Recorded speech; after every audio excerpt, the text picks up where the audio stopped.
बंदी छोड़ सतगुरु रामपाल जी परमेश्वर जी की जय हो। परम पिता परमात्मा सारी सृष्टि के रचनहार कुल मालिक असंख्य ब्रह्मांडों के स्वामी जगत गुरु तीनों लोकों में प्रवेश करके सबका भरण पोषण करने वाले राजाधिराज आत्माधार नाथों के नाथ देवों के देव महादेव सर्वेश्वर महेश्वर मृत्युंजय अजरो अमर आदि अनादि सनातनी प्रभु जगत पिता जगदीश्वर श्री श्री 1008 की उपाधि के वास्तविक अधिकारी अकाल मूरत शब्द स्वरूपी राम वासुदेव सर्वगतम ब्रह्म परम पूज्य प्रथम पूज्य परम संत परम पुरुष परम धनी परम दयालु सत्य कबीर हक्का कबीर अल्लाहु अकबर बाखबर अल्लाह ताला जगत के तारणहार जगत के मुक्तिदाता जगत के जगन्नाथ हारे के सहारे हिंदुओं के राम मुसलमानों के अल्लाह सिखों के वाहिगुरु ईसाइयों के मसीह दया के सागर दयानिधि करुणा के सागर करुणानिधि स्वयंभू परिभू संकट मोचन कष्ट हरण मंगल करण दुख भंजन अविगत कबीर निर्विकार निर्विषम परमात्मा अलय अलेख सतगुरु आदि अनादि सतगुरु असली मर्यादा पुरुषोत्तम असली राम असली कृष्ण असली घनश्याम असली मुरारी राजाओं के राजा महाराजाओं के महाराजा शहंशाहों के शहंशाह सम्राटों के सम्राट भगवानों के भगवान अल्लाहों के अल्लाह प्रभुओं के प्रभु मसीहाओं के मसीह सच्चे वाहिगुरु बाबाओं के बाबा पीरों के पीर सेठों के सेठ जगत सेठ सावड़सा सेठ सर्वगुण संपन्न अनंत कोटि कलाओं के स्वामी अनंत कोटि ब्रह्मांडों के नायक योगियों में महायोगी ध्यानियों में महाध्यानी सिद्धों में परम सिद्ध ज्ञानियों में तत्वज्ञानी ब्रह्म ज्ञानी महाज्ञानी परम ज्ञानी सर्वश्रेष्ठ ज्ञानी विज्ञानी युवा कबीर समरथ कबीर असमवात अमित ओजा सच्चे रहनुमा करीम अल्लाह सुभान अल्लाह दुनिया के अंतिम पैगंबर 8 सितंबर 1951 से गांव धनाना जिला सोनीपत हरियाणा भारतवर्ष की पावन भूमि पे प्रकट रियल कल की भगवान श्री नारायण साकार हरि श्री बाबा साहेब शब्द स्वरूपी राम संत श्रोमणी सतगुरु रामपाल जी परमेश्वर जी के चरण कमल में साध संगति से जुड़े हुए आपरम सभी देश विदेश से सत्सेवक भाई बहनों का अनंत कोटि दंडवत प्रणाम। सत्साई भाई और बहनों, दया पूज्य गुरुदेव भगवान की सतगुरु रामपाल जी परमेश्वर जी की सारी सृष्टि के रचनहार की भाई और बहनों, इस कलयुग की बिचली पीढ़ी में साध संगति से जुड़कर गुरुदेव भगवान के विशेष आशीर्वाद से आप और हम सभी सत्सेवक आत्माएं अपनी आत्मा के कल्याणार्थ हेतु भक्ति मार्ग पर मोक्ष प्राप्ति के लिए निरंतर आगे की ओर बढ़ रही हैं। भाई और बहनों, पूज्य गुरुदेव भगवान की आप और हम सभी आत्माओं पर विशेष कृपा है रजा है जो गुरुदेव ने हमें भक्ति मार्ग के ट्रेनिंग सेंटर साध संगति से जोड़ा हुआ है। साध संगति से जुड़कर हमें भक्ति मार्ग से संबंधित गहरी गहरी जानकारियां प्राप्त हो रही हैं। आप और हमारा विश्वास अपने ही गुरु को इष्ट मानकर दिन प्रतिदिन उनके चरणों में बढ़ता ही जा रहा है। तो भाई और बहनों, पूज्य गुरुदेव जी के कर कमल से लिखित पवित्र पुस्तक मुक्ति बोध के ऊपर वीडियो बनाने की श्रृंखला जारी है। इसी श्रृंखला में आज हमारा ये 22वें नंबर का वीडियो है। प्रत्येक वीडियो में सतगुरुदेव भगवान के आशीर्वाद से हमें भक्ति मार्ग से संबंधित बहुत कुछ बातें सीखने और समझने को मिलती हैं।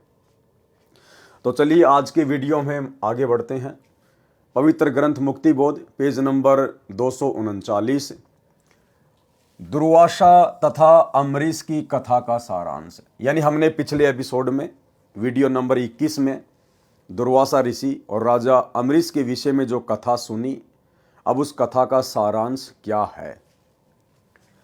संत गरीबदास जी ने वाणी में बताया है कि गरीब डेरे डांडे खुश रहो खुसरे लहन मोक्ष ध्रुव प्रहलाद उधर गए फिर डेरे में क्या दोष। अर्थात जो साधक घर त्याग कर कर्म सन्यासी होकर साधना करते हैं। कर्म सन्यासी क्या होता है? जो हर प्रकार के काम धंधों से सामाजिक और पारिवारिक जिम्मेदारियों से अपने आप को मुक्त मान लेता है, जो एकांत में जाके साधना करता है, उसको कहते हैं कर्म सन्यासी। एक होता है कर्म योगी, यानी अपना जो कार्य है, जो जिम्मेदारियां हैं, जो कर्म है, उनको करते करते घर में रह के भक्ति करना, उसको कहते हैं कर्म योगी। जो साधक घर त्याग कर कर्म सन्यासी होकर साधना करते हैं, ब्रह्मचारी रहे हैं तथा वन में ही निवास करते हैं, वे मानते हैं कि परमात्मा ऐसे ही प्राप्त होता है। सामान्य व्यक्ति की धारणा भी यही होती है कि परमात्मा की प्राप्ति तो उन्हीं को होती है जो घर त्याग कर मोह माया को छोड़कर जंगल में चला जाता है। इसका समाधान इस वाणी में संत गरीबदास जी ने किया है। कहा है कि अपने डेरे यानी घर, डांडे यानी घेर, घेर वह स्थान होता था जिसमें किसान लोग पशु बांधते थे तथा उसमें केवल पुरुष निवास करते थे। घर में केवल स्त्रियां निवास करती थी। मेल फीमेल का भिन्न स्थान बनाया जाता था। जो कुंवारे पुरुष होते थे यानी जो बैचलर होते थे वे अपने घेर में ही रहा करते थे। जो विवाहित होते थे यानी जो मैरिड होते थे वे ही रात्रि में अपनी पत्नियों के पास जा सकते थे। इसलिए कहा है कि अपने घर या घेर में खुशी के साथ रहो। यदि ब्रह्मचारी जीवन बिताने मात्र से मुक्ति मिले तो खुसरे यानी हिजड़े मुक्त क्यों नहीं होते जो जन्मजात ब्रह्मचारी हैं। आप ये भी मानते हो कि ध्रुव तथा प्रहलाद दोनों भक्तों का उद्धार हो गया, वे पार हो गए, उनकी मुक्ति हो गई। ये दोनों भगत घर में रहे, विवाह करवाया, बच्चे उत्पन्न किए और मुक्ति भी पाई।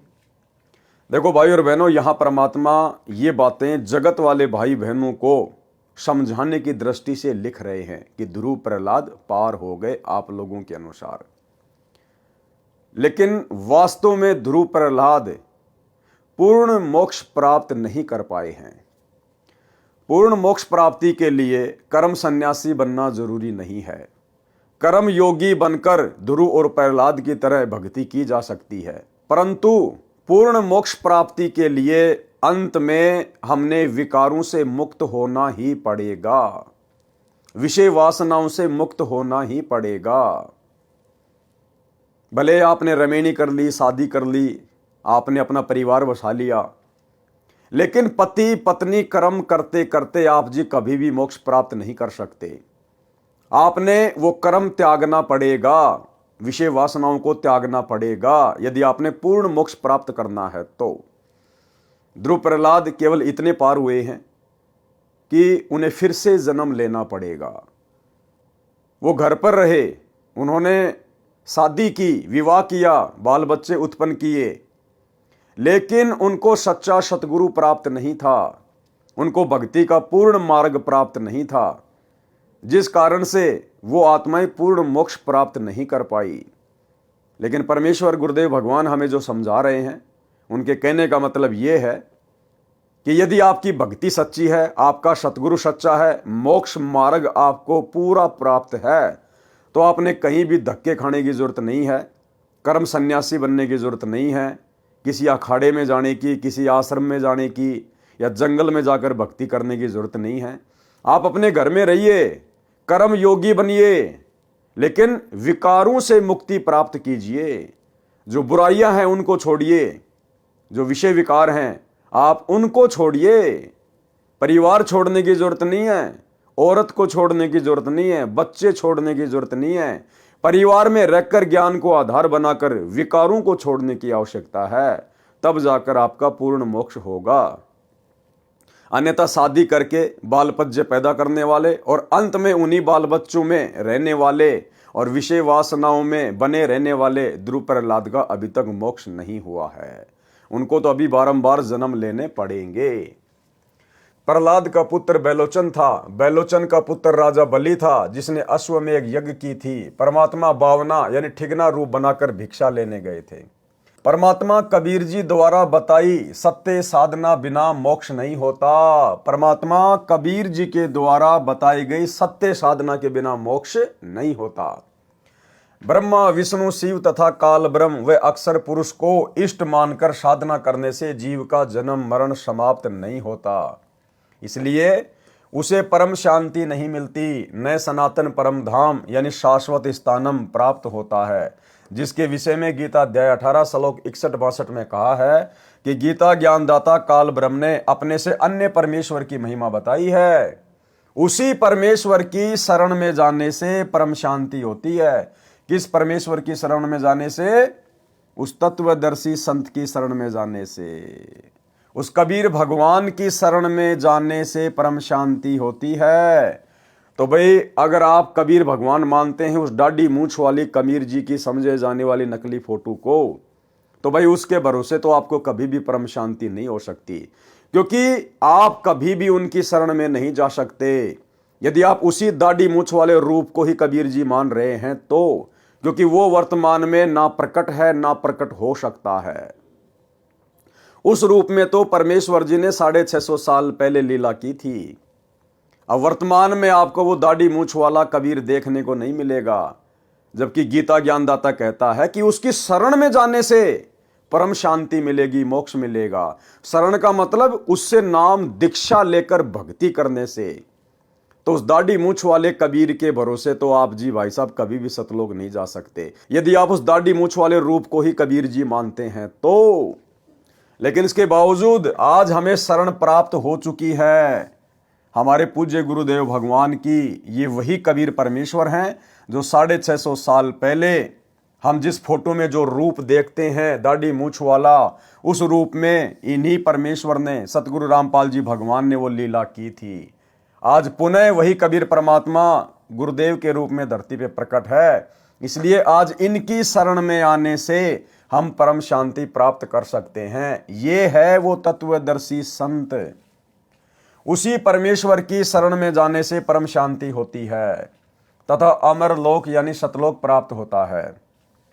उदाहरण, राजा अम्बरीश श्री विष्णु जी के अच्छे भगत थे, घर में रहते थे, बाल बच्चेदार थे। उनकी भक्ति की शक्ति के सामने कर्म सन्यासी दुर्वासा ऋषि भी हार गया था। चरण पकड़कर अपनी जीवन रक्षा की भीख मांगी थी। वही अम्बरीश वाली आत्मा त्रेता युग में राजा जनक हुए, जो घर में रहते थे तथा विवाहित थे, सीता जी के पिता थे। उनकी भक्ति के सामने कर्म सन्यासी वनवासी ऋषि सुखदेव, पुत्र ऋषि कृष्ण दैपायन यानी वेद व्यास ने हार मानी और दीक्षा लेकर राजा को गुरु बनाकर स्वर्ग जाने की व्यवस्था की। यानी जो कर्म योगी थे और जिनको शत भक्ति प्राप्त थी, उनके सामने अपने आप को जो कर्म सन्यासी समझते थे, घर छोड़कर ब्रह्मचारी रहकर तपस्या करते थे, साधना करते थे, उन कर्म सन्यासियों ने कर्म योगियों के सामने घुटने टेके, उनको अपना गुरु धारण किया। तो मात्र घर छोड़ने से भक्ति सफल नहीं होती, मात्र ब्रह्मचार्य का पालन करने से परमात्मा प्राप्ति नहीं होती।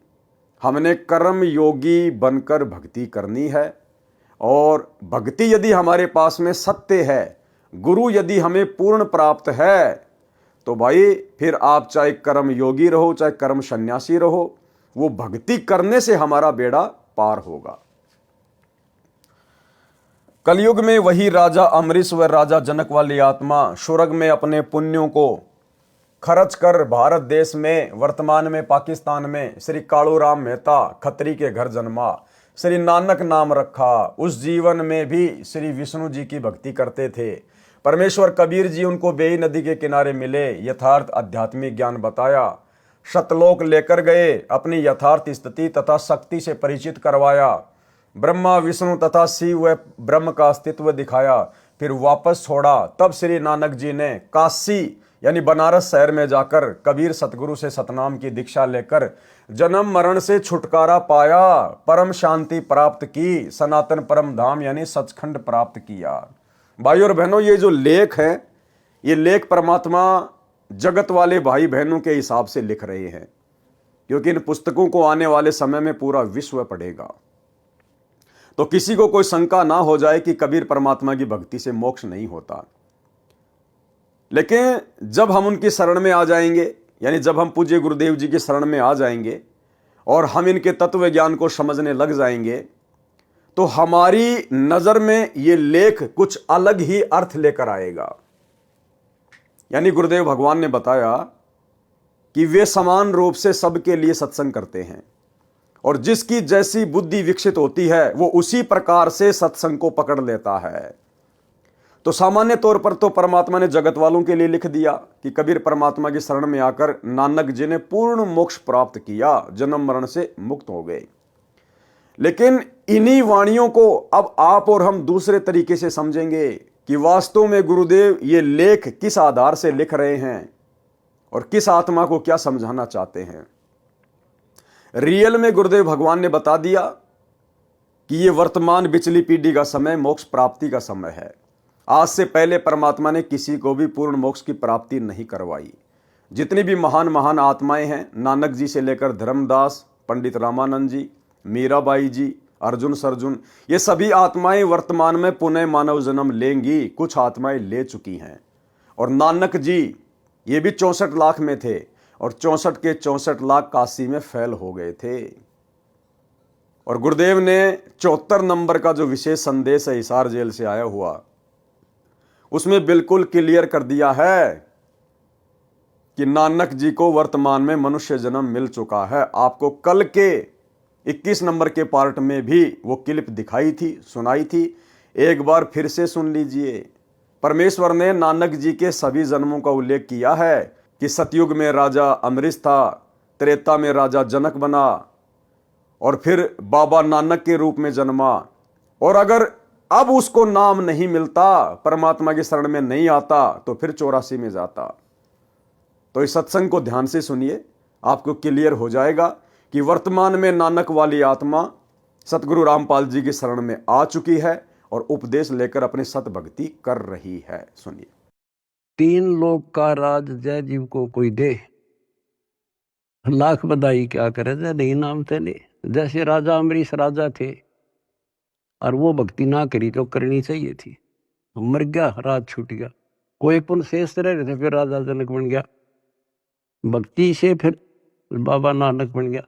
अरीब जब नाम ना मिलता तो 84 में जाते और फिर ये जीवन भी ऐसे नष्ट हो जाता।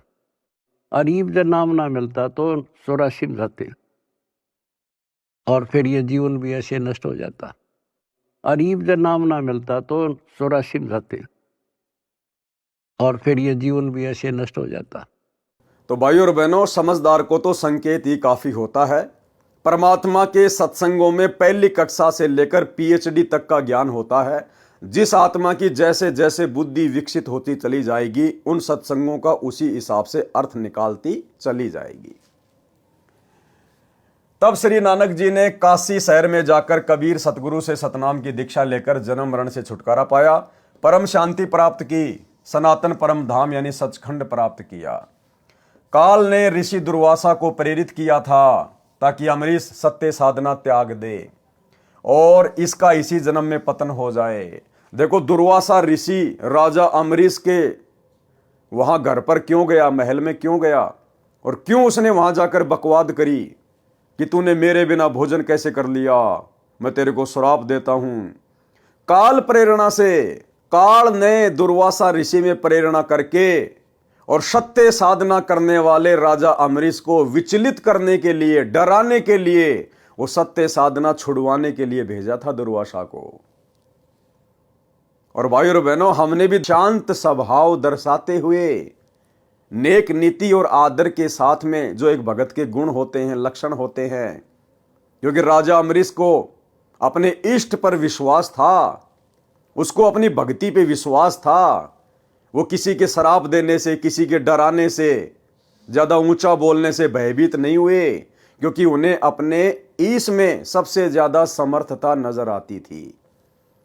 और परमेश्वर ने उसके इस विश्वास को देखते हुए फिर उसकी रक्षा भी की।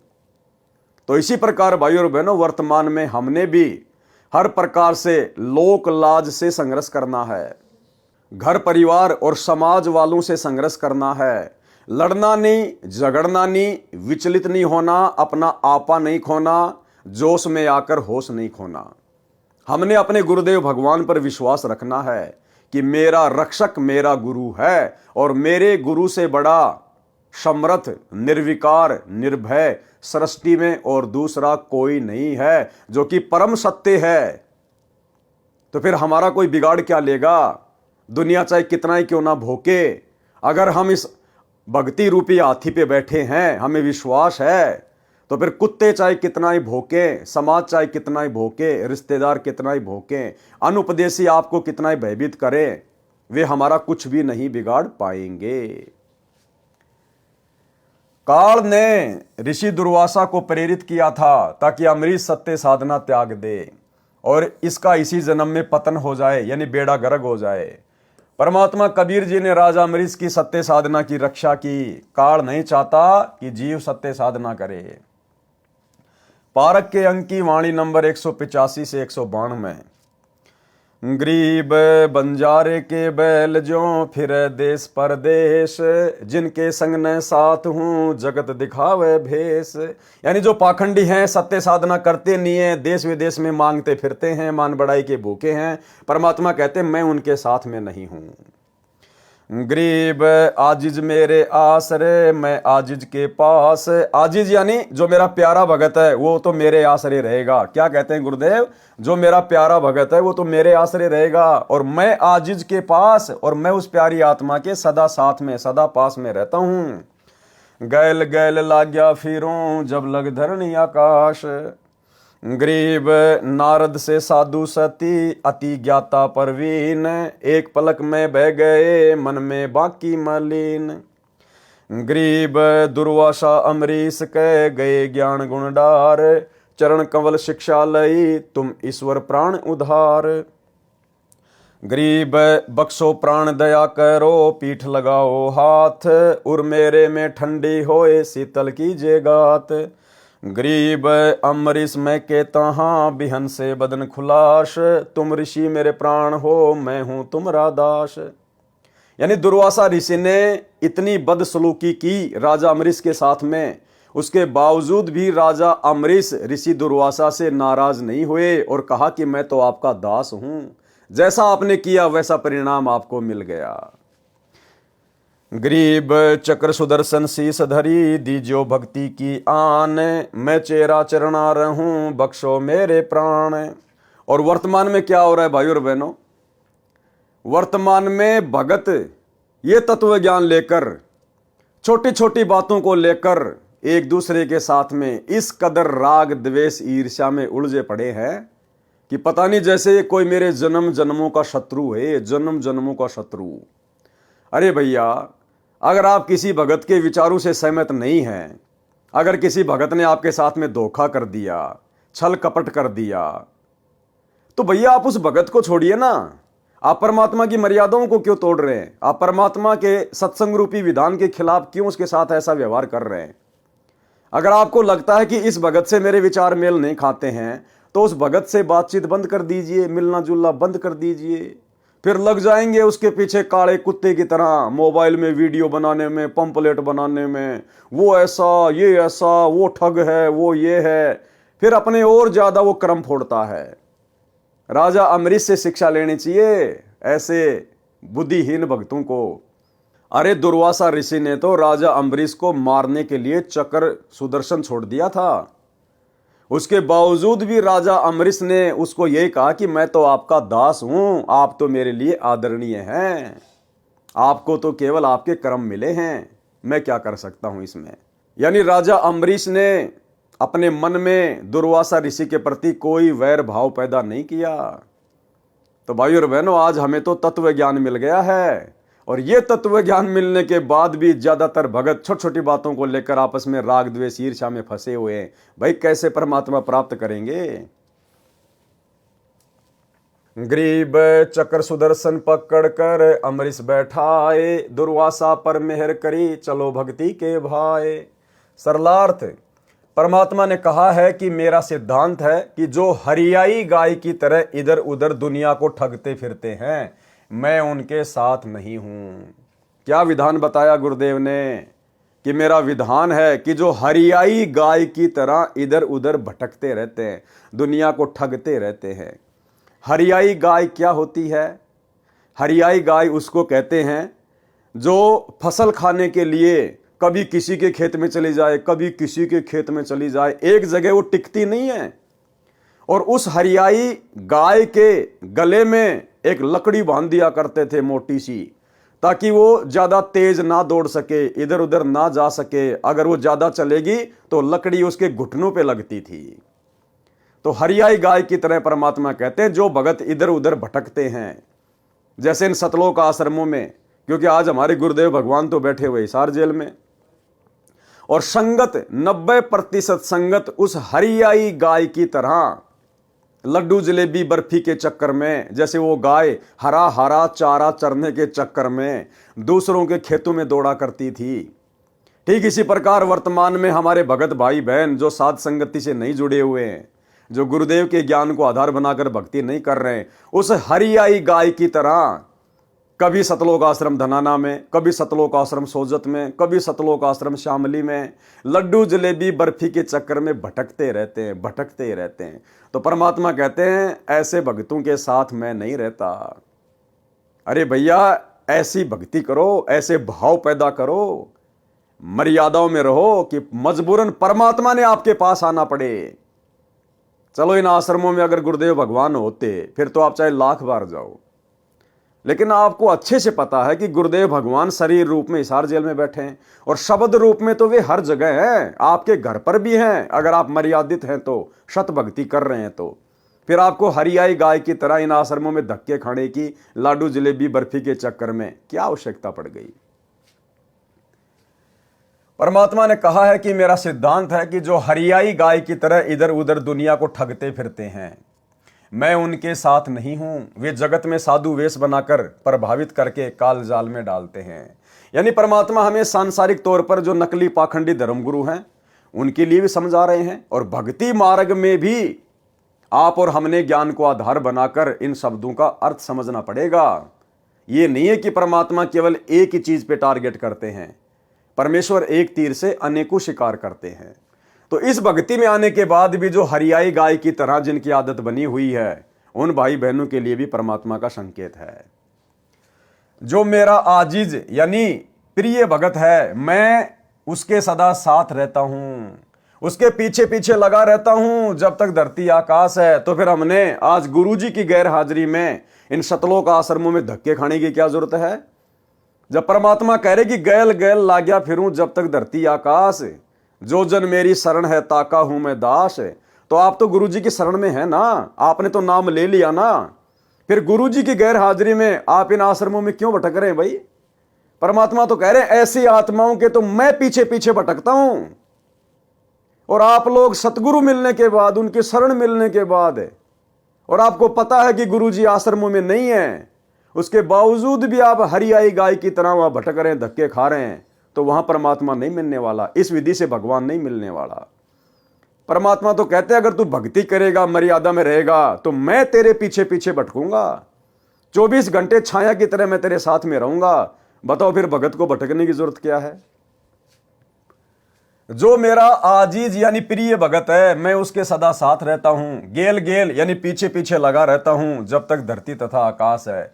इसलिए हम सत्सेवक भाई बहन मर्यादाओं पर ज्यादा जोर देते हैं, गुरु को प्रसन्न करने की तरफ ज्यादा ध्यान देते हैं, ताकि हमें कहीं भटकने की जरूरत ना पड़े और पल पल सतगुरु हमारे साथ में शब्द रूप में रहे। नारद जी साधना करने वन में गए थे, 12 वर्ष साधना करके लौटे तो अपने पिता ब्रह्मा से कहा कि मैंने अपनी इंद्रियों पर काबू पा लिया है। ब्रह्मा जी ने कहा कि अच्छी बात है, परंतु अपनी उपलब्धि को बताना नहीं चाहिए। बिल्कुल भाई और बहनों, सही कहा ब्रह्मा जी ने, लेकिन वर्तमान में आप और हमें तत्व ज्ञान प्राप्त है, लाभ हानि का अच्छे से गुरुदेव ने हमें समझा दिया है। इसलिए यदि हमें किसी प्रकार की कोई उपलब्धि हो भी जाती है, यदि हम अपने विषय विकारों पर कंट्रोल प्राप्त कर भी लेते हैं, तो पहली बात तो हमें अंदर से पता है कि ये मेरे बस की बात नहीं थी, ये मेरे गुरुदेव भगवान के आशीर्वाद से ऐसा संभव हुआ है, और गुरुदेव भगवान ने ऐसा इसलिए किया ताकि मैं शांति से भक्ति कर सकूं। तो विषय विकारों पर कंट्रोल करने के बाद जो आत्मीय आनंद, जो शांति हम इस भक्ति मार्ग पर महसूस कर रहे हैं, प्राप्त कर रहे हैं, उस मकसद से तो हम दूसरे भगत भाई बहनों को समझा सकते हैं कि भाई देखो, वास्तव में भक्ति का आनंद तो उसी समय है जब हम विषय विकारों से दूर हट जाएंगे, और भाई इनके हटे बिना बात बनेगी नहीं। और भाई दास के ऊपर भी गुरुदेव भगवान की विशेष मेहर हुई है, परमात्मा ने इन विषय विकारों से दास को भी दूर कर दिया है भक्ति के लिए। तो इस प्रकार से तो हम समझा सकते हैं, दूसरों को बता सकते हैं, उनको भी अच्छे कर्मों के लिए प्रेरित करने के लिए। और एक होता है कि मैंने विषय विकारों पे विजय प्राप्त कर ली, हाँ मैंने अपनी पत्नी को अपनी बहन बना लिया, अब मैं काल के जाल में नहीं फंसने वाला, तो वो जरूर फंसेगा, क्योंकि वो अहंकार में बोल रहा है। तो इस मकसद से ब्रह्मा जी ने अपने पुत्र नारद को कहा था कि बेटा किसी और के सामने जिक्र मत करना, परंतु अपनी उपलब्धि को बताना नहीं चाहिए। आप श्री विष्णु जी से तो ये बात बिल्कुल ना कहना। नारद जी तो उमंग से भरा था, श्री विष्णु जी के पास गए, उनको अपनी साधना की सफलता बताई। अब बताओ, ये देवी देवता भाई और बहनों, आप और हमारे से भी नैतिक ज्ञान में नीचे गिरे हुए हैं। ब्रह्मा जी का बेटा नारद, और जब नारद ने अपनी उपलब्धि अपने पिता को बताई तो ब्रह्मा जी ने आदेश दिया कि बेटा विष्णु को तो विशेष तौर पर मत बताना, तेरे चाचा को तो बिल्कुल ही मत बताना। इसके बावजूद नारद जी सबसे पहले विष्णु जी के पास गए और सारी बात बता दी। तो कहां ये अपने बाप की बातें मानते हैं। तो भाई और बहनों, ऐसा का ऐसा लफड़ा, ऐसा का ऐसा झगड़ा ऊपर के लोकों में है। ऊपर कुछ भी विशेष नहीं है, यहां से भी ज्यादा आग लगी हुई है। परंतु अपनी उपलब्धि को बताना नहीं चाहिए। आप श्री विष्णु जी से तो ये बात बिल्कुल ना कहना। नारद जी तो उमंग में भरा था, श्री विष्णु जी के पास गए, उनको अपनी साधना की सफलता बताई। यानी अपने बाप की बात नारद जी ने नहीं मानी कि मैंने अपनी इंद्रियों पर काबू पा लिया है। यह कहकर कुछ देर बाद चल पड़े। श्री विष्णु जी ने एक मायावी शहर बनाया। किस विष्णु ने बनाया? इस विष्णु ने बनाया, सतगुरु रामपाल जी भगवान ने बनाया। तीनों लोकों में प्रवेश करके जो सबका पालन पोषण करते हैं, उस विष्णु भगवान ने, सतगुरु रामपाल जी ने, कबीर परमात्मा ने बनाया। श्री विष्णु जी ने एक मायावी शहर बनाया, क्योंकि भाई और बहनों, ये मायावी शहर नहीं बना सकते, क्योंकि ये केवल मैनेजर हैं, नौकर हैं, व्यवस्था संभालते हैं। और मैनेजर कभी भी फैक्ट्री नहीं खोल सकता, कंपनी नहीं खोल सकता, वो तो मालिक खोलता है, मैनेजर केवल व्यवस्था देखता है। श्री विष्णु जी ने एक मायावी शहर बसाया, उसमें राजा की लड़की का विवाह का स्वयंवर रचा। मनमोहक माहौल था। नारद ने सुने विवाह के गीत। नारद विवाह कराने के लिए अत्यधिक प्रेरित हुआ। अब बताओ, अपने पिता के पास तो जाके ढोल पीट रहा था, विष्णु के पास जाके ढोल पीट रहा था कि मैंने कामदेव पर विजय प्राप्त कर ली। और जैसे ही वहां शादी का माहौल देखा, तुरंत मन में उमंग पैदा हो गई शादी करवाने की। रूप के लिए, यानी अच्छी शक्ल प्राप्त करने के लिए, ताकि लड़की जल्दी प्रसन्न हो जाए और मेरे गले में वरमाला डाल दे। रूप के लिए भगवान विष्णु से उसका रूप मांगा। भगवान ने बंदर का मुख नारद को लगा दिया। लड़की ने श्री विष्णु जी को वरमाला डाल दी, जो स्वयंवर में आया था। नारद को पता चला कि मेरे साथ विष्णु ने धोखा किया है, तो श्राप दे दिया कि आप भी मेरे की तरह एक जीवन स्त्री के लिए तड़फ तड़फ कर मरोगे। श्री रामचंद्र के रूप में विष्णु जी का जन्म अयोध्या के राजा दशरथ के घर हुआ। फिर वनवास हुआ। सीता पत्नी श्री राम भी वन में साथ गई। सीता का अपहरण हुआ। श्री राम ने सारा जीवन पत्नी के वियोग में बिताया। अब बताओ, ये ब्रह्मा विष्णु महेश काहे के समर्थ हैं, काहे के भगवान है ये। अरे भगवान के ऊपर किसी का श्राप काम करेगा क्या? जबकि अपने भतीजे का श्राप श्री विष्णु जी के ऊपर काम कर गया। ब्रह्मा विष्णु महेश तीनों भाई हैं। सबसे बड़ा ब्रह्मा, उससे छोटा विष्णु, उससे छोटा शंकर। और नारद जी ब्रह्मा जी का बेटा, यानी नारद जी विष्णु जी के कौन हुए? भतीजे। अब बताओ, नारद जी ने श्राप दे दिया और विष्णु जी उस श्राप को भोगने के लिए धरती पे आ गया रामचंद्र रूप में। तो ये काहे के समर्थ हैं? ये काहे के समर्थ है? जो भगवान अपने भतीजे का दिया हुआ श्राप नहीं काट पाया, वो बताओ आप और हमारे वो कर्म कहां से काट देगा? तो भाई और बहनों, इन कथाओं से साबित होता है, लेकिन ये कथा आज से पहले हमारे को समझ में नहीं आ रही थी, क्योंकि हमें सतगुरु प्राप्त नहीं था। सतगुरु ने हमारा ज्ञान योग नहीं खोला था। अब गुरुदेव भगवान ने अपनी शरण में लेकर हमें वो बुद्धि दी है, वो तत्व ज्ञान दिया है। अब उनके आशीर्वाद से हम इन चीजों को समझ पा रहे हैं, कौन कितना पानी में है, कौन कितना समर्थ है। पारक के अंक की वाणी नंबर 193 से 194। गरीब गण गंधर्व और मुनि जन 33 तत्व सार, अपने जन के कारण उतरे बारंबार। गरीब अनंत कोटि अवतार हैं, नोचित वे बुद्धि नाश, खाली खेल खलक में 6 ऋतु 12 मास। सरलार्थ, जितने भी देव गण मुनिजन 33 करोड़ देवता हैं, ये परमात्मा की भक्ति करके इस पद को प्राप्त हुए हैं। यदि इनके साथ भी कोई शरारत करके हानि पहुंचाता है, तो उसकी रक्षा के लिए भी परमात्मा कबीर जी ही सहायता करने के लिए ऊपर से आते हैं।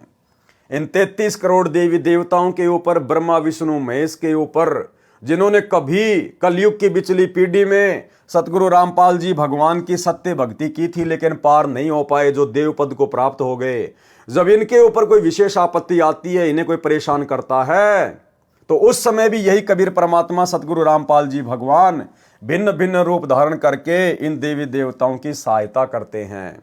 जैसे राम रावण युद्ध में रामचंद्र जी की विशेष आत्मिक पुकार पर जब रोने लग गया कि ये भगवान, ये राक्षस तो मर ही नहीं रहा, तब यही कबीर परमात्मा सतगुरु रामपाल जी भगवान आए और सूक्ष्म रूप बनाकर रावण की नाभि में तीर मारा। यदि इनके साथ भी कोई शरारत करके हानि पहुंचाता है तो उसकी रक्षा के लिए भी परमात्मा कबीर जी ही सहायता करने ऊपर से आते हैं, अवतरित होते हैं, अवतार धारण करते हैं। वे परमात्मा अपने जन यानी भगत जन के कारण बार बार अवतार लेते हैं।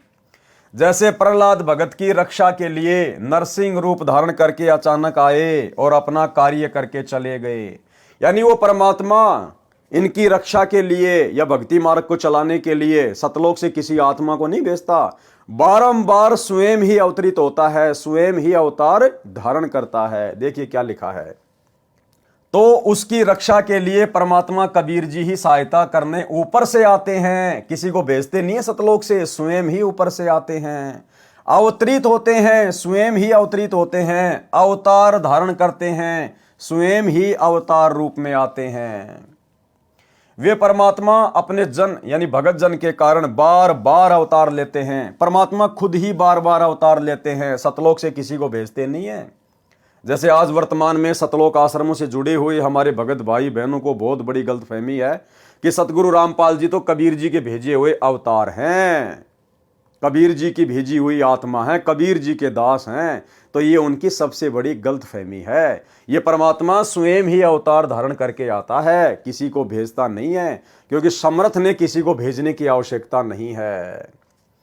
जैसे प्रहलाद भगत की रक्षा के लिए नरसिंह रूप धारण करके अचानक आए और अपना कार्य करके चले गए।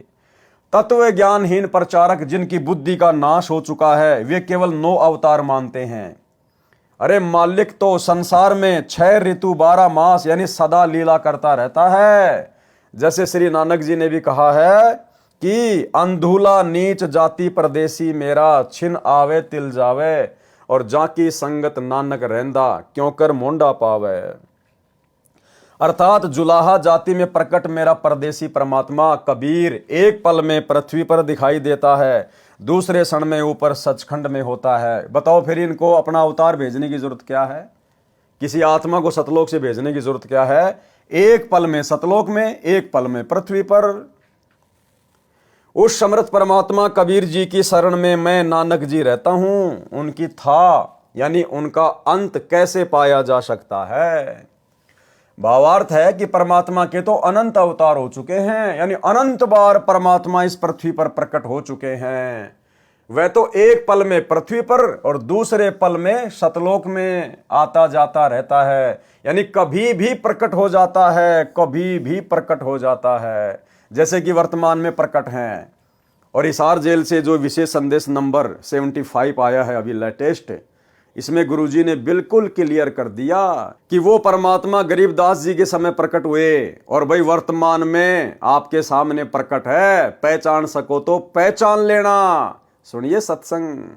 तो क्या बताते हैं, उत्तर दक्षिण पूर्व पश्चिम फिरता दाने दाने लो, और सर्व कला सतगुरु साहिब की हरि आए हरियाणे। गरीबदास जी के समय आए तेरी बारे भाई प्रगट सामने थारे, पहचाने जात पहचान लियो। गरीबदास जी के समय आए तेरी बारे भाई प्रगट सामने थारे, पहचाने जात पहचान लियो। गरीबदास जी के समय आए तेरी बारे भाई प्रगट सामने थारे, पहचाने जात पहचान लियो। तो भाई और बहनों, वर्तमान में कौन प्रकट है? कहां है परमात्मा? यदि आप दाढ़ी मूछ वाले कबीर जी को परमात्मा मानते हैं तो भाई उसके तो आपको दर्शन भी नहीं हो सकते वर्तमान में। फिर क्यों कह रहे हैं गुरु जी कि जो परमात्मा गरीबदास जी के सामने प्रकट हुए, गरीबदास जी के समय प्रकट हुए, वही परमात्मा आज भी प्रकट है तुम्हारी आंखों के सामने। पहचान सको तो पहचान लो। यानी गुरुदेव स्वयं के विषय में कह रहे हैं, स्वयं के विषय में, कि तुम्हारा गुरु स्वयं ही कबीर परमात्मा है। वही कबीर परमात्मा जो गरीबदास जी को मिला था जिंदा बाबा के रूप में, वही आज तुम्हें सतगुरु रामपाल जी के रूप में प्राप्त है, धरती पे प्रकट है। अब इससे बड़ा खुलकर परमात्मा और क्या प्रमाण देंगे। लेकिन उसके बावजूद भी भाई और बहनों, बुद्धिहीन भगत भाई बहन ये बात अपने हृदय में नहीं बैठा पाएंगे कि हमारे गुरुजी ही कबीर जी हैं। क्योंकि गुरुजी को ही कबीर जी मानने के लिए तो साध संगति से जुड़ना पड़ेगा। उस नकली दाढ़ी मूंछ वाले कबीर जी की फोटो को घर से बाहर निकालना पड़ेगा, अन्यथा आप कभी भी अपने गुरु को रियल कबीर नहीं मान सकते। और गुरु को रियल कबीर नहीं माना, प्रकट हुआ नहीं माना, तो आपका भाई मोक्ष नहीं हो सकता।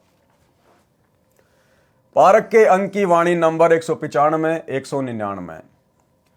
गरीब पीछे पीछे हरि फिरे, आगे संत सुजान, संत करे कोई सांच है, चारों युग परवान।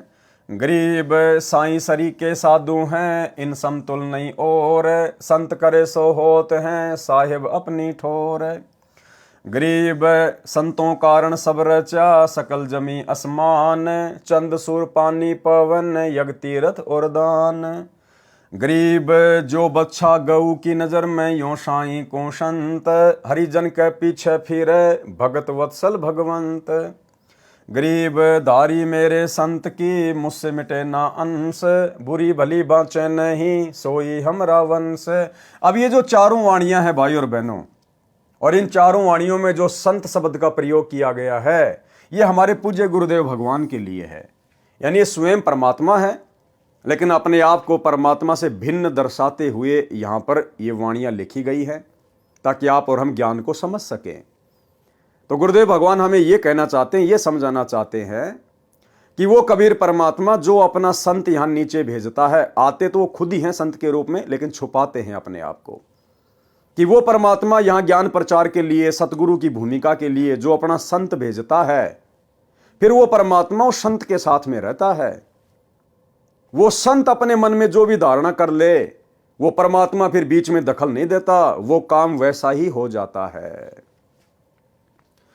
सरलार्थ, अपने सच्चे भगत के साथ साथ पीछे पीछे परमात्मा रहता है। यानी संत रूप में जो तत्वदर्शी संत रूप में आता है, यहां अपने आप को छुपाते हुए परमात्मा दोहरी भूमिका करते हुए अपने ज्ञान को आप और हमारे तक पहुंचाने के लिए इस प्रकार से अपने आप को भिन्न दर्शा रहे हैं। अगर गुरुजी खुद कहें कि मैं कबीर हूं, तो कोई नहीं मानेगा ये बात। अब तो मान जाएंगे, क्योंकि अब तो हमें समझ में आ गया, परमात्मा ने समझा दिया। लेकिन 1994 में जब इन्होंने अपना ज्ञान देना शुरू किया, उस समय यदि ये कहते कि मैं कबीर भगवान हूं, मैं ही काशी वाला जुला हूं, तो कोई भी स्वीकार नहीं करते। इसलिए उस कबीर परमेश्वर ने अपने आप को एक संत रूप में ज्यादा दूसरों के सामने प्रदर्शित करना पड़ता है। उस आधार से वाणियां लिखी गई है कि अपने सच्चे भगत के साथ साथ पीछे पीछे परमात्मा रहता है। संत जो करते हैं, सच्चा कार्य करते हैं, यानी सही करते हैं, कभी किसी का अहित नहीं करते। कौन? पूर्ण संत। चारों युगों में प्रमाण रहा है कि संत सही क्रिया करते हैं, भलाई के शुभ काम करते हैं। सच्चे साधक परमात्मा के समान आदरणीय हैं। कौन सच्चे साधक? जो पूर्ण संत होते हैं, जो तत्वदर्शी संत होते हैं, वो परमात्मा के बराबर ही आदरणीय हैं। इनके समान अन्य की तुलना नहीं की जा सकती। परमात्मा अपने सच्चे भगत को अपनी शक्ति प्रदान कर देते हैं, अपने सच्चे भगत को, अपने सच्चे संत को। जैसे आज गुरुदेव अपने आप को छुपाते हुए सच्चे भगत की, सच्चे संत की भूमिका में हैं। परमात्मा अपने सच्चे भगत को अपनी शक्ति प्रदान कर देते हैं। परमात्मा कबीर जी कहते हैं कि मेरी बजाय इन संतों से मांगो। संत परमात्मा से प्राप्त शक्ति से अपने अनुयायियों की मनोकामना पूर्ण करते हैं, उनकी रक्षा करते हैं। परमात्मा कबीर जी उनके बीच में कोई दखल नहीं देते। यानी संत ने जो धारणा अपने मन में बना ली, जो आशीर्वाद अपने शिष्य को दे दिया, फिर परमात्मा बीच में कोई दखल अंदाजी नहीं करता। क्यों? क्योंकि संत स्वयं ही परमात्मा होता है। कौन से मार्ग में? इस कबीर परमात्मा के सतलोक वाले मार्ग में, सत भक्ति मार्ग में, अन्य पाखंडियों की भक्ति में नहीं, तीन लोक की भक्ति में नहीं, केवल सतलोक वाली भक्ति में कबीर परमात्मा खुद ही संत रूप में होता है। इसलिए भला बीच में दखलंदाजी और कौन करेगा। इसलिए कहा है कि संत करे सो होत हैं, यानी तत्वदर्शी संत करे सो होत हैं, और साहिब अपनी ठोर। वो परमात्मा बीच में दखलंदाजी नहीं करता। परमात्मा ने भक्तों के लिए पृथ्वी तथा इसके सहयोगी सूर्य, आकाश, हवा व जल व अन्य ग्रह बनाए हैं ताकि वे भक्ति करके अपना कल्याण करवा सकें। तीर्थ स्थान भी भक्तों का साधना स्थल है। दान की परंपरा भी भक्ति में अति सहयोगी है, परंतु दान संत यानी गुरु को दिया जाता है। कुपात्र को दिया दान तो रण रे यानी अनुपजाऊ यानी बंजर भूमि में बीज डालकर खराब करने के समान है। परमात्मा कबीर जी ने कहा है कि कबीर गुरु बिन माला फेरते, गुरु बिन देते दान, गुरु बिन दोनों निष्फल है, भावे देखो वेद पुराण। अर्थात भगत को चाहिए कि पहले पूर्ण गुरु से दीक्षा ले, फिर उनको दान करे, उनके बताए मंत्रों का जाप यानी सुमरण करे। गुरुजी से दीक्षा लिए बिना भक्ति के मंत्रों के जाप की माला फेरना तथा दान करना व्यर्थ है।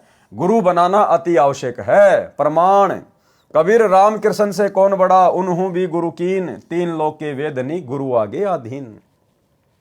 आम सांसारिक लोग श्री ब्रह्मा विष्णु महेश से और उनके जो अवतार हैं, श्री राम रूप में आए, श्री कृष्ण रूप में आए, तो आम जो सांसारिक लोग हैं जो तत्व ज्ञान से अपरिचित हैं, वे श्री राम और श्री कृष्ण से तो बड़ा किसी को परमात्मा नहीं मानते, भगवान नहीं मानते।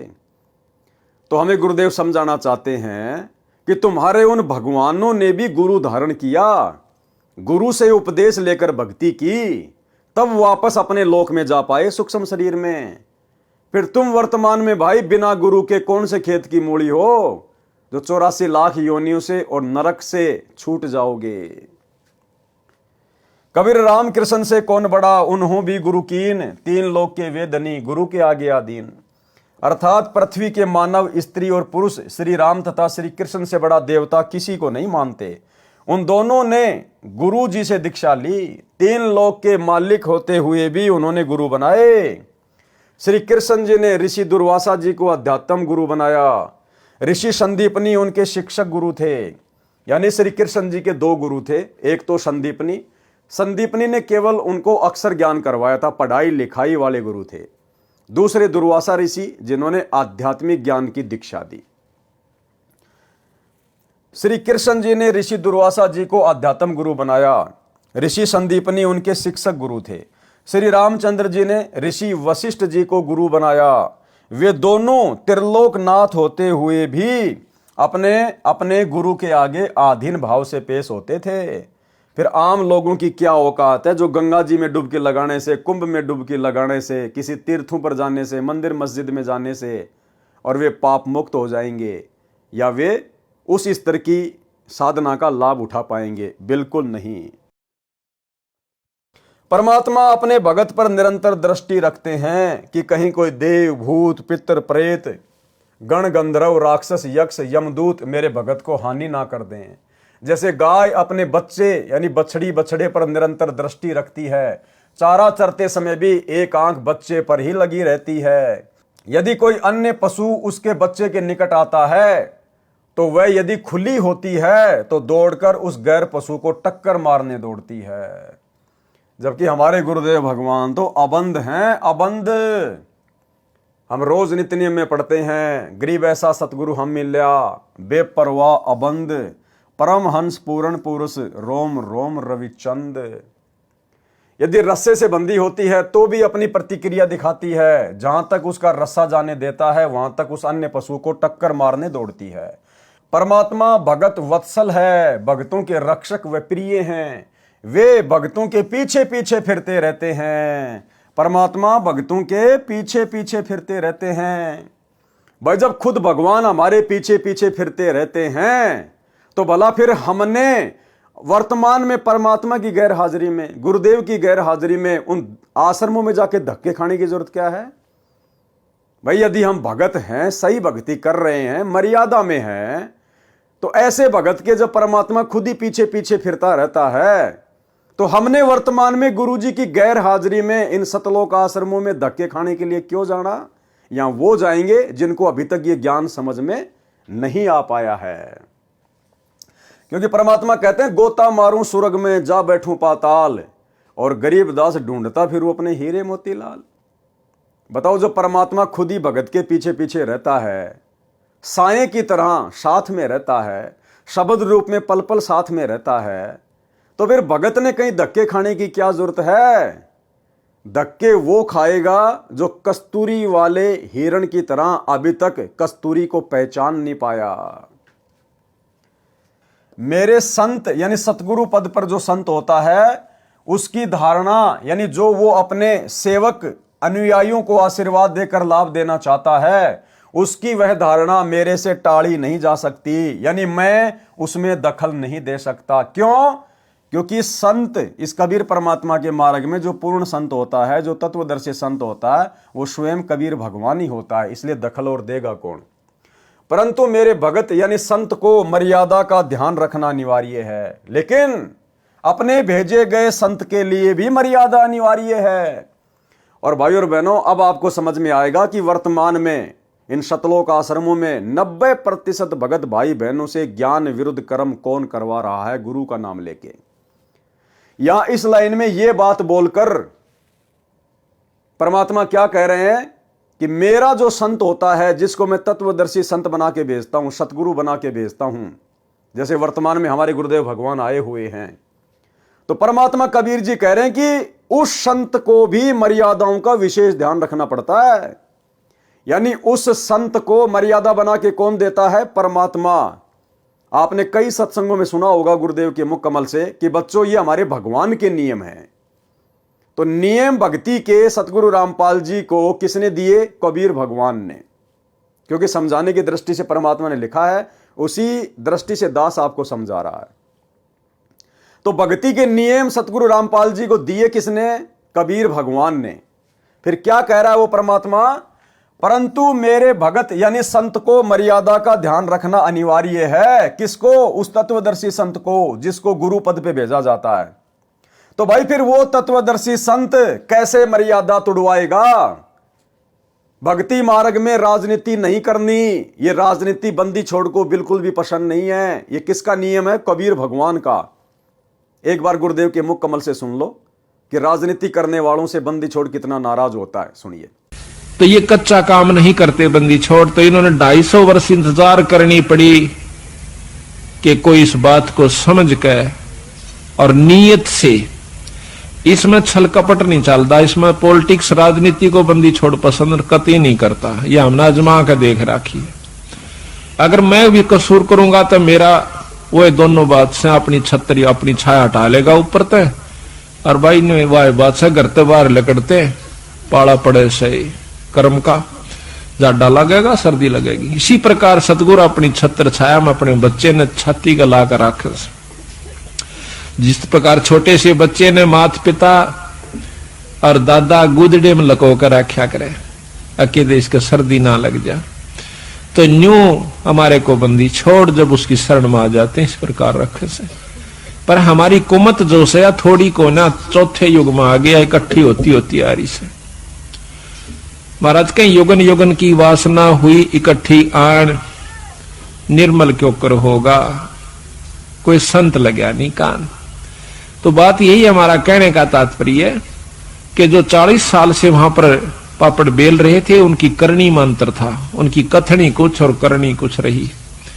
यहां पर कथनी थोड़ी हो, करनी अधिक हो, जो परमात्मा बंदी छोड़ प्रसन्न होते हैं। इन सारा बेरा हम सोच क्या रहे हैं और करांगे क्या, हम इस तक के छुपा सकते हैं।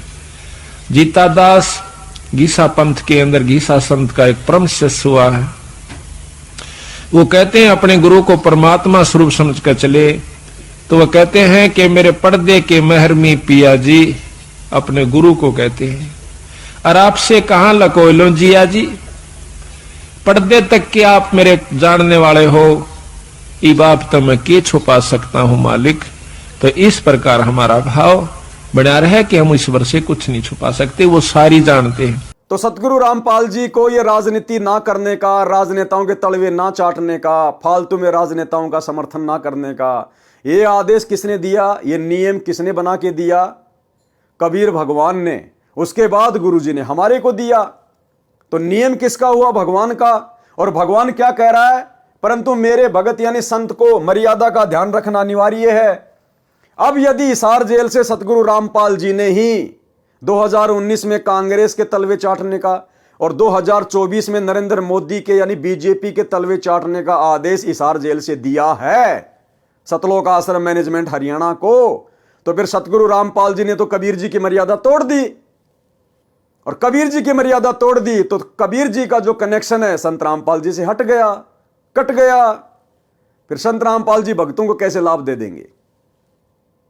तो भाई और बहनों, हम तो कभी सौपन में भी नहीं सोच सकते ये बात है कि हमारे गुरुदेव भगवान इस प्रकार के घटिया आदेश अपने बच्चों को देंगे। तो ये आदेश कौन दे रहा है? गंदी राजनीति का, स्टेडियम बनवाने का। क्योंकि कबीर भगवान का क्या नियम है कि भक्तों ने तो वीडियो गेम भी नहीं खेलना, भक्तों ने ताश भी नहीं खेलना। फिर सतगुरु रामपाल जी अपने कबीर भगवान के द्वारा दिए गए नियमों को संगत से कैसे तुड़वाएंगे? स्टेडियम बनवा के, आश्रम में हॉस्पिटल खुलवा के, गुंडों की सीबीआई जांच करवा के, जाट आरक्षण में भक्तों को बैठा के, जगत वालों की धर्मशाला में करोड़ों रुपया भक्तों का बर्बाद करवा के। तो अब आप लोगों को समझ में आ जाना चाहिए कि भक्ति नियम क्या है, और गुरुजी के नाम की आड़ में भोली भाली संगत से ये कर्म फुड़वाने वाला काम बीच में कौन कर रहा है? काल प्रेरणा से गुरुजी का परिवार, गुरुजी के बेटा बेटी, भाई बंधु रिश्तेदार, आपके कोऑर्डिनेटर। क्योंकि ये गुरुदेव भगवान के कर कमल से लिखे गए लेख हैं। क्या कह रहे हैं गुरुदेव? यानी वो कबीर परमात्मा फिर क्या कह रहा है? परंतु मेरे भगत यानी संत को मर्यादा का ध्यान रखना अनिवार्य है। किसके लिए कह रहे हैं? अपने द्वारा भेजे गए संत के लिए, कि उसको भी मर्यादाओं का ध्यान रखना अनिवार्य है। तो बताओ भाई साहब, फिर ये परम संत कैसे अपने भगवान की मर्यादा तुड़वाएगा हम भक्तों को इस प्रकार के आदेश देके? तो आदेश कौन दे रहा है वर्तमान में इनके नाम की आड़ में? ये कलयुगी काल प्रेरित गुरुदेव का परिवार। संत भली बुरी यानी राग द्वेष के आधार पर लाभ हानि नहीं करते। अब बताओ, गुरुजी की 2019 में भाई बीजेपी वालों से क्या दुश्मनी थी? क्योंकि यहां तो परमात्मा कहते हैं कि जो मेरा तत्वदर्शी संत होता है वो किसी से राग द्वेष के आधार पर उनके साथ में छल कपट नहीं करता। तो बताओ फिर सतगुरु रामपाल जी की 2019 में बीजेपी वालों के साथ में क्या अनबन थी, क्या राग द्वेष ईर्ष्या थी, जो सतगुरु रामपाल जी ने 2019 में कांग्रेस का समर्थन करने का आदेश दे दिया होगा? और वर्तमान 2024 में कांग्रेस वालों से क्या अनबन हो गई, क्या राग द्वेष ईर्ष्या मन में आ गई, जो वर्तमान में नरेंद्र मोदी के तलवे चाटने के आदेश संगत को दे दिए? तो परमात्मा तो कह रहे हैं कि मेरा जो भेजा हुआ संत होगा वो राग द्वेष के आधार पर किसी के साथ में कुछ भी छलबल नहीं करेगा। तो बताओ फिर ये घटिया राजनीति के आदेश कौन दे रहा है वर्तमान में? भैया, काल और दयाल दोनों एक्टिव हैं, सूक्ष्म रूप में दोनों अपना खेल खेल रहे हैं। काल सतलोक आश्रम मैनेजमेंट हरियाणा के अंदर घुसा हुआ है, और सतगुरु सत्य प्रेरणा करके अपने सतसेवक बच्चों के माध्यम से संदेश से दिलवा रहे हैं। संत भली बुरी यानी राग द्वेष के आधार पर लाभ हानि नहीं करते। यदि संत किसी को द्वेष के कारण श्राप देते हैं या सिद्धि से हानि करते हैं तो उसके जिम्मेदार वे स्वयं होंगे। और भाई, हमारे गुरुदेव भगवान कैसे ऐसी गलती कर सकते हैं?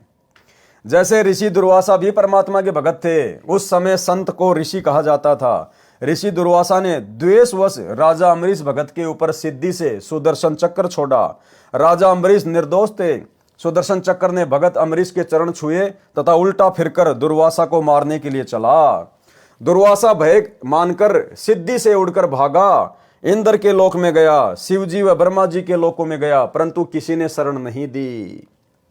भगत अम्बरीश विष्णु जी का उपासक था, जिस कारण शर्म के मारे दुर्वासा ऋषि श्री विष्णु जी के पास जाना नहीं चाहता था। उस समय श्री विष्णु जी शेष सैया यानी शेष नाग के ऊपर लगे बिस्तर पर अपनी पत्नी लक्ष्मी जी के साथ विश्राम कर रहे थे। परमात्मा कबीर जी ने, कौन परमात्मा कबीर जी? सतगुरु रामपाल जी भगवान ने, परमात्मा कबीर जी ने श्री विष्णु जी का रूप धारण किया और 88,000 ऋषियों तथा 33 करोड़ देवताओं की सभा बुलाई। एक क्षण में परमात्मा ने अलग से विष्णुपुरी रच दी, विष्णुपुरी, और 33 करोड़ देवी देवता 88,000 ऋषि बैठा दिए अपने सामने एक सेकंड में। परमात्मा कबीर जी ने श्री विष्णु जी का रूप धारण किया और 88,000 ऋषियों तथा 33 करोड़ देवताओं की सभा बुलाई। स्वर्ग में यह कार्य सिद्धि शक्ति से, मानसिक प्रेरणा से होता है। जैसे वर्तमान में मोबाइल फोन से सेकंडों में सूचित किया जाता है, वीडियो कॉन्फ्रेंस से भी सब वार्ता की जाती है। देवताओं की टेक्निक पृथ्वी लोक से लाख गुना अधिक कारगर है। दास आप सभी भाई बहनों को पहले से ही बोलता आ रहा है वीडियो में कि देवताओं की जो विज्ञान है इस पृथ्वी लोक की विज्ञान से लाखों गुना उत्तम है। और इन देवताओं की विज्ञान से सतलोक की विज्ञान अनंत करोड़ गुना उत्तम है। तो सोचिए सतलोक में क्या टेक्निक होगी। सबके सामने परमात्मा ने ऋषि दुर्वासा को धमकाया कि भक्ति की मर्यादा में रहो, अमरीश भगत से क्षमा मांगो, वे ही आपकी जान बचा सकते हैं। दुर्वासा मरता क्या न करता, भगत अमरीश के दरबार में गए, चरण पकड़कर जीवन की रक्षा मांगी, तब जान बची। संत गरीबदास जी ने बताया है कि कबीर परमात्मा के भगत परमात्मा का कबीर कुल है। अब देखो भाई और बहनों, इस लाइन का बताओ आप क्या अर्थ निकालोगे, इस लाइन का आप क्या अर्थ निकालोगे? अगर कोई अर्थ निकलता है तो आप मुझे बताओ क्या है। संत गरीबदास जी ने बताया है कि, अब यहां से शुरू कर दो आप, यहां से लेकर यहां तक क्या कह रहे हैं गुरुदेव? कबीर परमात्मा के भगत परमात्मा का कबीर कुल है। अब बताओ आप इसको कितनी बार भी पढ़ लो, क्या समझोगे आप? अब इसका निष्कर्ष क्या दिया परमात्मा ने लास्ट में? पहले तो परमात्मा ने पूरी बात संत को और अपने आप को अलग अलग दर्शाते हुए पूरी कर दी, और लास्ट में परमात्मा ने वहीं लाके छोड़ दिया कि कबीर परमात्मा का भेजा हुआ जो संत होता है, यानी होता तो खुद कबीर परमात्मा यह संत रूप में, लास्ट में क्लियर कर दिया कि वो भगत भी खुद परमात्मा ही होता है। कबीर परमात्मा के भगत तो कौन हुए? कबीर परमात्मा के भगत जो संत रूप में यहां जो भेजा जाता है, मान लीजिए सतगुरु रामपाल जी हैं जो अपने आप को कहते हैं कि मुझे कबीर जी ने भेजा है। तो कबीर परमात्मा के भगत, फिर क्या है वो भगत? परमात्मा का, यानी कबीर परमात्मा के भगत परमात्मा का कबीर कुल है, यानी वो खुद ही परमात्मा होता है। वो कबीर परमात्मा खुद ही संत रूप में धरती पे प्रकट होता है। परमात्मा कबीर जी ने कहा है कि मेरा वंश कबीर कुल कभी किसी को स्वार्थ व ईर्ष्यावश कष्ट नहीं देता। पारक के अंक की वाणी नंबर 200 से 202। गरीब संख जीव परलोक रे, संखों उत्पत्ति ख्याल, ऐसे सुमरत संत हैं एक खिसे नहीं बाल। गरीब गर्ज इंद्र अनंत दल, बो विधि बरस्या होए, संख जीव परलोक रे, संखों उत्पत्ति जोए। गरीब इच्छा कर मारे नहीं, बिन इच्छा मर जाए, निकामी निज संत हैं जहां नहीं पाप लगाए। सरलार्थ, इंद्र की पदवी दो विधि से मिलती है, एक तो तप करने से, दूसरी धर्म यज्ञ करने से। ये तप तथा धर्म यज्ञ संत स्वभाव के जीव करते हैं। जैसे इंद्र संत है, वह पृथ्वी के ऊपर वर्षा करते हैं, उसमें शंखों जीव बह जाते हैं, मर जाते हैं और शंखों की उत्पत्ति होती है। इसमें इंद्र का दोष नहीं है, परंतु विधान अनुसार बिना संत उपदेशी को पाप तथा पुण्य दोनों मिलते हैं। इंद्र पाप का भागी भी बनता है और पुण्य का भागी भी बनता है। क्यों? क्योंकि उसको पूर्ण संत से उपदेश प्राप्त नहीं है, जिस कारण से इंद्र मृत्यु के उपरांत गधा बनता है। पुण्य स्वर्ग का राजा बनकर नष्ट कर देता है। जो सतगुरु कबीर जी के उपासक हैं, उनके लिए वाणी 202 में कहा है कि इच्छा कर मारे नहीं, बिन इच्छा मर जाए। वे निष्काम कर्म करने वाले संत होते हैं, उनको पाप नहीं लगता, क्योंकि सतगुरु की शरण में आने के बाद हमें ज्ञान हो जाता है और हम अपनी तरफ से किसी का बुरा नहीं करना चाहेंगे। हम जानबूझकर किसी को मारना नहीं चाहेंगे, किसी को हानि नहीं करना चाहेंगे, और हमारी इच्छा ना होते हुए यदि कोई हानि हो जाती है तो उसमें फिर वो दोष हमारे ऊपर नहीं होता, क्योंकि हम पूर्ण संत गुरु की शरण में हैं। पारक के अंक की वाणी नंबर 203 से 206। गरीब हद्दी तो छूटे नहीं, कीड़ी बदला दीन। हद्दी कौन? जो काल की हद में है, कहते हैं वो तो छूटते नहीं है, अगर कीड़ी मारी है तो उसका भी बदला देना पड़ेगा। मोहम्मद की बेगम गुश है, काट लिए अंग तीन। हजरत मोहम्मद जी के बारे में फिर समझाया गया है कि कैसे उसकी बेगम ने, उसकी औरत ने उसके शरीर के 3 अंग कटवा दिए। गरीब बरसे तरक डोबी दे, त्यारे तीनों लोक, ऐसे हरिजन संत हैं सौदा रोकम रोक। गरीब बेहतर अक्षुणी शैकरी चुणक ऋषिश्वर देख, कपिल सिंहारे सघड़ के लागे पाप अनेक।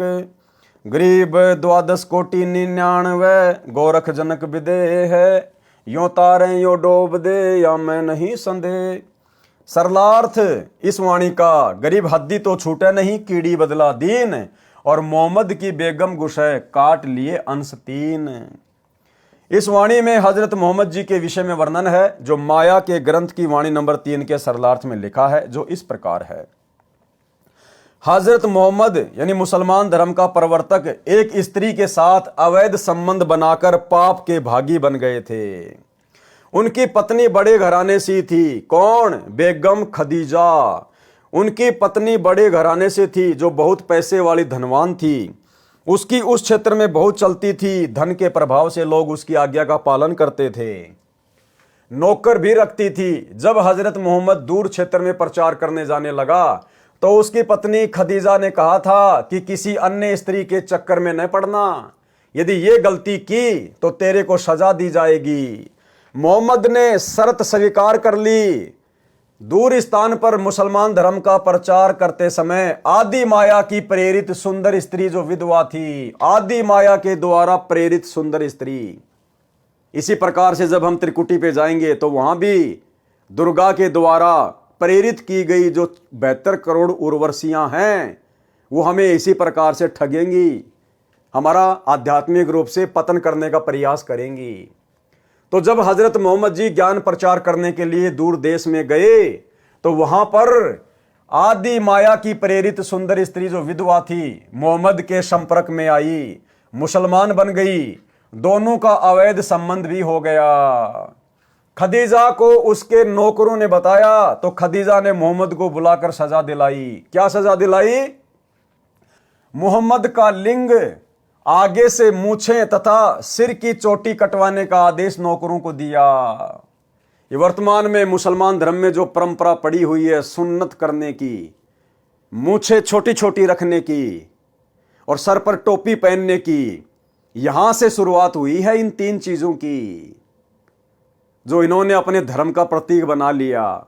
क्या था वो कारण? हजरत मोहम्मद दूर देश में मुस्लिम धर्म का प्रचार करने के लिए गए हुए थे और खदीजा ने पहले कह दिया था कि किसी दूसरी स्त्री के संपर्क में मत आ जाना वरना सजा मिलेगी। तो मोहम्मद ने कहा कि ठीक है, ऐसा मैं नहीं करूंगा और यदि मैं करूंगा तो मैं सजा का भागी बनूंगा। नौकरों ने बता दिया कि ऐसे ऐसे एक विधवा के साथ मोहम्मद जी के संपर्क हो चुके हैं, शारीरिक मिलन हो चुका है। जब हजरत मोहम्मद जी वापस आए तो खदीजा ने क्या कहा? मोहम्मद जी का लिंग, आगे से मूछे तथा सिर की चोटी कटवाने का आदेश नौकरों को दिया। नौकरों ने मूछे तथा चोटी काट दी परंतु लिंग नहीं काटा। लिंग की कुछ खाल, चमड़ी जो आगे के भाग पर होती है वो काट दी और खदीजा को बता दिया कि आपके आदेश अनुसार सजा दे दी है। मूछे व चोटी तो स्पष्ट कटी दिखाई दे रही थी, यानी पहले मुसलमान भी हिंदुओं की तरह लंबी लंबी चोटी रखा करते थे। ये खदीजा ने कटवाई सजा के तौर पर। उस कटी हुई चोटी को छुपाने के लिए हजरत मोहम्मद ने फिर टोपी पहननी शुरू कर दी और वर्तमान में फिर आगे चलकर पूरे मुसलमान समाज ने अपना ली। मूछे व चोटी तो स्पष्ट कटी दिखाई दे रही थी, सभा में लिंग की खाल दिखाई गई और मोहम्मद फिर से प्रचार के लिए चला गया। मोहम्मद की पत्नी खदीजा अब निश्चिंत थी कि कहीं भी जाए लिंग तो कट ही चुका है। जब दूर देश में अपने मुसलमान अनुयायियों में गया तो ये हुलिया देखकर कारण जानना चाहा। अब मोहम्मद जी फिर से प्रचार पर निकल गए। चोटी कट गई तो शर्म के मारे टोपी पहन ली, आगे से मूछे खदीजा ने सजा के तौर पर कटवा दी और उनके लिंग की जो खाल थी वो काट दी गई थी। तो जब वापस गए वो प्रचार करने तो उनके भक्तों ने कहा, जो मुसलमान बन चुके थे, कि गुरुजी आपने ये क्या कर लिया? सर पर आपने टोपी क्यों पहन ली और मूछें क्यों कटवा ली गुरुजी आपने? अब हजरत मोहम्मद ने सच्चाई तो बताई नहीं बेइज्जती के डर से, और ये कह दिया कि भैया ये हमारे धर्म की पहचान है, ये अल्लाह का आदेश है, जो ऐसा नहीं करेगा वो अल्लाह को प्यारा नहीं होगा, वो अल्लाह का विशेष बंदा नहीं होगा। फिर हम क्या मुसलमान हैं अगर हम इतनी भी कुर्बानी नहीं दे सकते अल्लाह के लिए। फिर धीरे धीरे आगे चलकर ये मुसलमान धर्म की निशानी बन गई। सभा में लिंग की खाल दिखाई गई और मोहम्मद फिर से प्रचार के लिए चला गया। मोहम्मद की पत्नी खदीजा अब निश्चिंत थी कि कहीं भी जाए लिंग कट चुका है। जब दूर देश में अपने मुसलमान अनुयायियों में गया तो ये हुलिया देखकर कारण जानना चाहा, तो मोहम्मद ने बताया कि हमने अपने धर्म की अलग पहचान बनानी है। जो सच्चा मुसलमान होगा वह तो अल्लाह के लिए ये 3 वस्तु तो क्या सिर भी कटा लेगा। जो नकली होगा वह ऐसा नहीं कर सकेगा। अब आपने देखना है कि अल्लाह का आदेश मानना है या नहीं। ठीक इसी प्रकार इसी फॉर्मूले पर वर्तमान में सतलोक आश्रम मैनेजमेंट हरियाणा चल रहा है। अपनी तरफ से मनमाने भक्ति विरुद्ध आदेश देगा, संगत में पीले पर्चे निकालेगा। गुरुजी का आदेश है कांग्रेस को वोट देना है, गुरुजी का आदेश है बीजेपी का वोट देना है, गुरुजी का आदेश है स्टेडियम बनाना है, जाटों का भवन बनवाना है, गुंडों की सीबीआई जांच करनी है, जाट आरक्षण का समर्थन करना है, अन्य प्रकार की बकवादें। और संगत को डराता है कि जो भगत गुरुजी का आदेश नहीं मानेगा, पीला पर्चा नहीं मानेगा, वो काई का गुरुजी का भगत है, उसके आश्रम में नो एंट्री कर दी जाएगी, उसको आश्रमों में नहीं घुसने दिया जाएगा, उसका कहीं नाम शुद्ध नहीं किया जाएगा। ये तो गुरुजी की लीला है भाई। जो गुरु वचन पे डट गए कट गए फंद 84 के। अगर हम गुरुजी के इन वचनों को नहीं मानेंगे, इन आदेशों को नहीं मानेंगे, हम काहे के भगत हैं। अब भगत बेचारे डर जाते हैं और वो फिर उन पीले पर्चों को, मनमाने आदेशों को गुरुजी का आदेश मान के फॉलो कर लेते हैं। तो इसी प्रकार से हजरत मोहम्मद ने भी अपने भक्तों के बीच में अल्लाह का डर बैठा दिया। जैसे आश्रम वाले पीले पर्चे दिखा के गुरुजी का डर बैठा रहे हैं कि तुम काहे के मुसलमान हो। सच्चा मुसलमान तो अल्लाह के लिए अपनी गर्दन भी कटवा लेगा। फिर चोटी कटवाना, मूंछ कटवाना और सुन्नत करवाना कौन सी बड़ी बात है। सभी मुसलमानों ने अल्लाह का आदेश समझ के कटवाना शुरू कर दिया। इसी तर्ज पे आज सतलोक आश्रम मैनेजमेंट हरियाणा चल रहा है। तो मोहम्मद जी ने बताया कि हमने अपने धर्म की अलग पहचान बनानी है। जो सच्चा मुसलमान होगा वह तो अल्लाह के लिए ये 3 वस्तु तो क्या सिर भी कटा लेगा। जो नकली होगा वह ऐसा नहीं कर सकेगा। अब आपने देखना है कि अल्लाह का आदेश मानना है या नहीं। अब आपने देखना है कि अल्लाह का आदेश मानना या नहीं। ठीक यही शब्द है कि अब आपने देखना है। सतलोक आश्रम मैनेजमेंट हरियाणा का सारनामी भगत नवीन सोनीपत वाला, जिसको आश्रम में प्रधान जी कहते हैं, और महेंद्र का 1 नंबर का चमचा। और जब परमात्मा ने 7 संगतियां शुरू करवाई, संगत को ज्ञान आधार से धीरे धीरे समझवाना शुरू किया, तो इनको खलबली मच गई। 2016 की ये ऑडियो है नवीन सोनीपत वाले की। और संगत में क्या आदेश पारित कर दिया कि हमारे को गुरुजी ने कह दिया है और हमारे को गुरुजी ने लेटर में लिख के भी दे दिया है कि महेंद्र जो मेरा छोटा भाई है वो संगत में जो भी आदेश देगा वो मेरा ही आदेश माना जाएगा। और यदि महेंद्र मेरे से पूछे बिना कोई अपना आदेश देता है तो वो भी परमात्मा का ही आदेश माना जाए। तो फिर नवीन सोनीपत वाला कह रहा है कि अब आपने देखना है। यहां पर हजरत मोहम्मद जी ने कहा ना कि अब आप लोगों ने देखना है, तो नवीन सोनीपत कह रहा है कि अब आप भक्तों ने देखना है कि कमाल की तरह गुरुद्रोही बन चुके उस पवन की बातों को ज्यादा महत्व देना है या गुरुजी की बातों को महत्व देना है।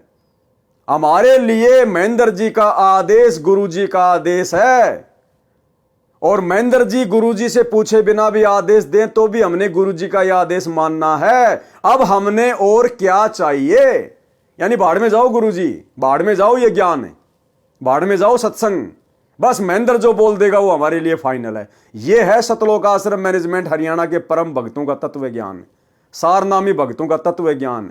ये नवीन सोनीपत वाला जो सभी स्टेट कोऑर्डिनेटर के ऊपर है, सभी को यह आदेश पारित करता है महेंद्र के कहने से, इनका यह हाल है।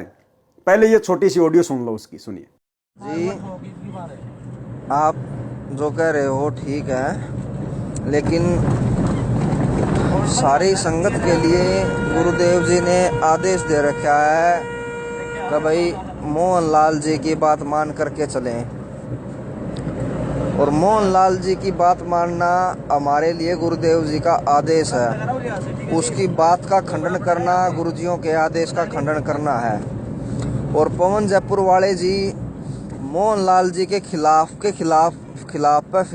मैसेज डालते जाने लग रहे हैं, जो कि गुरु मर्यादा का उल्लंघन है। अब आप लोगों ने गुरु मर्यादा को ज़्यादा रखना है या कमाल की तरह एक दूसरे भगत के ऊपर आश्रित ज़्यादा होना है, यो फैसला अब आप लोगों के हाथ में है। देख लो अब आप क्या करोगे। हमारे को गुरुजियों ने कह दिया भाई मोहनलाल जी की मान के चलो। मोहनलाल जी जो कहें हमारे लिए वो फाइनल है। और ये गुरुजियों ने लिखित में भी दे दिया था, लिखित में भी दे रखा है कि भाई मेरे आदेश को अगर मोहनलाल जी बदल दें तो भी वो मान्य होगा। और मेरे कहे बिना या मेरे से पूछे बिना मोहनलाल जी अगर कोई आदेश दें तो भी वो मान्य होगा। तो इससे ज़्यादा और क्या चाहिए अब हमारे को। गुरुजियों ने कह दिया भाई मोहनलाल जी हैं, फाइनल अथॉरिटी है। तो भाई और बहनों अब बताओ आप, वो तो बड़ा खुश हो रहा है कि अब हमें और क्या चाहिए। भाई महेंद्र हमारा गुरु बन गया, गुरुजी से पूछे बिना भी आदेश दे सकता है, बस अब हमें और क्या चाहिए।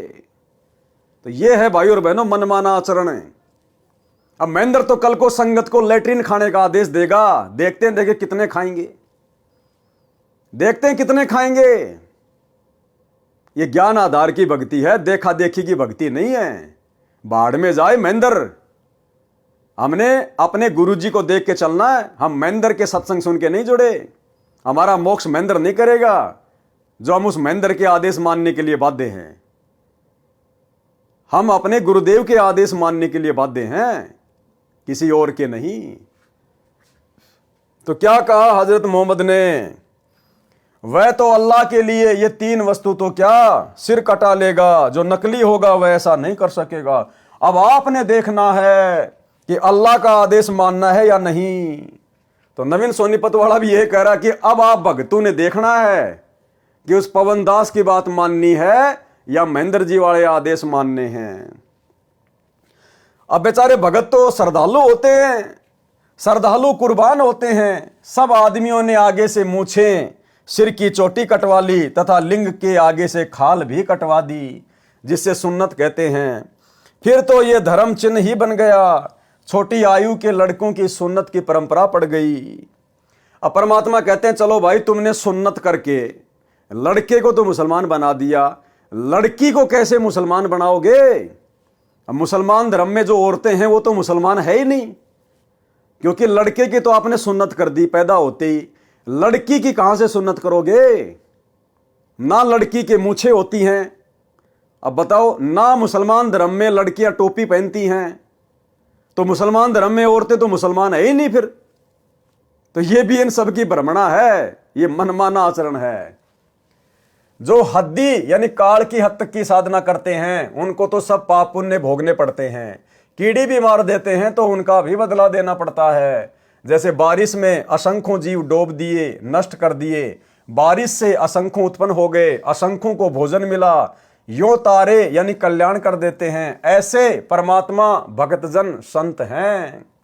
सौदा रोकम रोक यानी नगदा नगदी है, अर्थात जैसा कर्म करते हैं वैसा फल हाथों हाथ मिलता है। ऋषि चुनक ने मानधाता चक्रवर्ती राजा की बेहतर अक्षौणी सेना को सिद्धि शक्ति से निर्मित 4 पुतलियों यानी परमाणु बम जैसी घातक शक्ति से नष्ट कर दिया था, तथा कपिल मुनि ने राजा सगड़ के 60,000 पुत्रों को सिद्धि से अग्नि बाणों से मार डाला। उनको अनेकों पाप लगे। राजा जनक विदेही 12 करोड़ जीव आत्माओं को नरक से छुड़वाकर स्वर्ग ले गए। राजा जनक के पुण्य कम हुए, पुनर्जन्म श्री नानक जी के रूप में हुआ। गोरखनाथ जी ने 99 करोड़ राजाओं को ज्ञान सुनाकर राज छुड़वाकर भक्ति पर लगाया। गोरखनाथ ने 99 करोड़ राजाओं के राज छुड़वाकर, जैसे गोपीचंद भर्तरी का, ऐसे 99 करोड़ राजाओं के सतयुग से लेकर वर्तमान तक 99 करोड़ राजाओं के राज छुड़वाए। क्योंकि इनमें सिद्धियां होती हैं, ये हर युग में अपना चोला धारण कर लेते हैं। तो 99 करोड़ तो राजाओं को राज छुड़वाकर भक्ति पे लगाया, बाकी आम प्राणी और कितने होंगे। लेकिन देखो भाई और बहनों, ना मोक्ष उस गोरखनाथ का, ना उन राजाओं का। तो आप और हमारा कितना बड़ा सौभाग्य है, हमारा तो तुरंत मोक्ष। गोरखनाथ ने 99 करोड़ राजाओं को ज्ञान सुनाकर राज छुड़वाकर भक्ति पर लगाया था। अब ये बहुत सारे भगत भाई बहन 100-200 ज्ञान गंगा बांट के 2-4 भक्तों को नाम दिलवाकर अपने आप को पता नहीं क्या समझ लेते हैं। ये शिक्षा लेनी चाहिए गोरखनाथ से। 99 करोड़ तो राजाओं को, आप लोग किसी एक एमएलए को तो नाम दिलवा दो आज। अरे राजा यानी प्रधानमंत्री, राजा की तो छोड़ दो आप अपने गांव के सरपंच को तो नाम दीक्षा दिलवा दो और छुड़वा दो उससे सारे कर्म। असंभव। फिर किस बात का घमंड, किस बात का अहंकार अपने ज्ञान प्रचारक होने का। गोरखनाथ ने 99 करोड़ तो राजाओं को भक्ति पे लगाया था, परंतु मुक्ति दोनों की नहीं हुई, न गोरखनाथ की न राजाओं की। परमात्मा कबीर जी के शरण में श्री नानक जी आए, तब मोक्ष हुआ, तथा गोरखनाथ को भी सतगुरु कबीर जी मिले, उनको सतनाम दिया, वे भी मुक्त नहीं हुए हैं, क्योंकि उनसे सिद्धि से हुई प्रसिद्धि का आनंद छूटा नहीं। सारना मिला नहीं, गोरखनाथ का फिर जन्म होगा, ब्रह्मचारी रहेगा, सतयुग में 1 लाख वर्ष तक दिल्ली का राज करेगा, फिर सन्यास लेगा। तो भाई गोरखनाथ ज्यादा बड़ा या आप और हम ज्यादा बड़े? परमात्मा की शरण में आने के बाद भी, इतना सिद्धि युक्त होने के बावजूद भी गोरखनाथ का भी इस कलयुग की पिछली पीढ़ी में मोक्ष नहीं है। अभी तो वो सतयुग में जन्म लेगा, उसके बाद दिल्ली का राज करेगा 1 लाख वर्ष तक, क्योंकि सतयुग में 70-80 लाख वर्ष तक इंसान की आयु होती है। 1 लाख साल दिल्ली का राज करेगा, फिर बीच में उसको वैराग्य उत्पन्न हो जाएगा, राजपाट को छोड़ के फिर जंगल में चला जाएगा। तो गोरखनाथ बड़ा या आप और हम? इसलिए परमात्मा कहते हैं, गोरख से ज्ञानी घणे, सुखदेव जति जहान, और सीता सी बहुत भारिया, भाई संत दूर स्थान। इस सतगुरु की शरण मिलना अति दुर्लभ है, जो आज आप और हमें प्राप्त हो गई है। तो गोरखनाथ जैसे तो आप और हमारे आसपास भी नहीं हैं? और हम 2 कोड़ी के राजनेताओं की रैलियों में उनके तलवे चाटते हैं, 2 कोड़ी के राजनेताओं का समर्थन करने के लिए उसकी रैलियों में जाते हैं। तो हम भगत कहां समझ पाए अपने आप को? कहां हम अपने सतगुरु को और उनकी भक्ति को समझ पाए? परंतु भक्ति कलयुग के इस समय में ही होगी, यदि पूर्ण सतगुरु मिल गया तो, अन्यथा फिर किसी अन्य जन्म में परमात्मा कबीर जी की विशेष कृपा से ही मोक्ष मिलेगा। ऐसे तारने के उद्देश्य से भक्ति पर लगा देते हैं, समाधान पूर्ण न मिलने से सब काल जाल में ही रह जाते हैं, यह डोब देते हैं यानी नष्ट कर देते हैं। दुर्भिक्ष अर्थात अकाल का प्रकरण है। तो भाई और बहनों, आज के वीडियो में हम केवल इतना ही लेंगे, और प्रत्येक वीडियो में हमें गुरुदेव भगवान के आशीर्वाद से बहुत कुछ अध्यात्म के विषय में जानने समझने को सीखने को मिल रहा है। और हम भाई बहन अपने गुरुदेव से प्रार्थना करके कोशिश करें कि हम गुरुदेव के कर कमल से लिखित इन पुस्तकों में जो शिक्षाएं हैं, क्योंकि भाई और बहनों ये आप और हमारा फाइनल रिवीजन चल रहा है। फाइनल रिवीजन, जैसे परीक्षा से पहले टीचर बच्चों को रिवीजन करवाता है, इसी प्रकार से परमात्मा अपने सत्सेवक बच्चों के माध्यम से ये फाइनल रिवीजन करवा रहे हैं कि अभी तक यदि हमने गुरु को नहीं समझा कोई बात नहीं, मर्यादाओं में हेराफेरी कर दी कोई बात नहीं, लेकिन अब हमने हर प्रकार से मर्यादित होकर गुरु को इष्ट मानकर और एकमात्र टारगेट मोक्ष को लेकर भक्ति मार्ग पर चलना होगा। अब यदि हमने गफलत कर दी तो भाई युग परिवर्तन का समय बहुत निकट है, दिन प्रतिदिन दुनिया मौत की तरफ बढ़ रही है। उस समय परमात्मा फिर अमर्यादित भक्तों की रक्षा नहीं करेगा। हाँ, यदि उनकी भक्ति से, उनके पुण्यों के कारण, उनकी संचित पुण्य कर्मों की बैटरी के कारण यदि उनकी रक्षा होती है तो होती है, अन्यथा सतगुरु अपनी तरफ से उस समय किसी की कोई सहायता नहीं करेगा।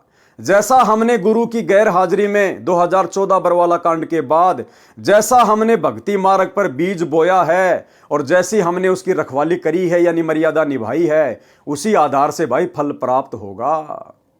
तो ये फाइनल रिवीजन चल रहा है। सत्सेवक भाई बहन किसी भी प्रकार की गफलत करने की अपने दिलो दिमाग से निकाल दें, नहीं तो परमात्मा फिर ऐसी जगह बैठा देगा असंख्य युगों तक हम इनके दर्शन भी नहीं कर पाएंगे। तो भाई और बहनों, बहुत सोचकर समझकर संभलकर हमने भक्ति मार्ग पर एक एक कदम फूक फूक के रखना है। ये हमारा अंतिम जन्म होना चाहिए, अंतिम जन्म। दोबारा जन्म लेने की हम शौपन में भी ना सोचें, तब गुरुदेव भगवान दया बख्शेंगे। और ये तभी संभव है जब हमें आत्म कल्याण की तड़फ होगी, चिंता बनेगी, और चिंता बनेगी ज्ञान से, और ज्ञान हृदय में टिकेगा मर्यादा से, और मर्यादा निभाई जाएगी भय से, और भय बनेगा गुरु जी के ज्ञान से। गोल गोल चक्कर है। अंत में ज्ञान को आधार बनाना पड़ेगा, गुरु को इष्ट मानना ही पड़ेगा, साध संगति से जुड़ना ही पड़ेगा। अन्यथा आपके भक्ति रूपी मटके में जो छेद हो रखा है भाई, वो छेद नहीं रुकेगा साध संगति के बिना। ये पंचर तो साध संगति में ही लगेगा। तो भाई और बहनों, आज की वीडियो में केवल इतना ही। कल रात्रि 8 बजे सभी भाई बहन फिर से लाइव जुड़िए। तब तक गुरुदेव भगवान हम सबको आज्ञा दे, इजाजत दे, आशीर्वाद दे। बंदी छोड़ सतगुरु रामपाल जी भगवान की जय हो।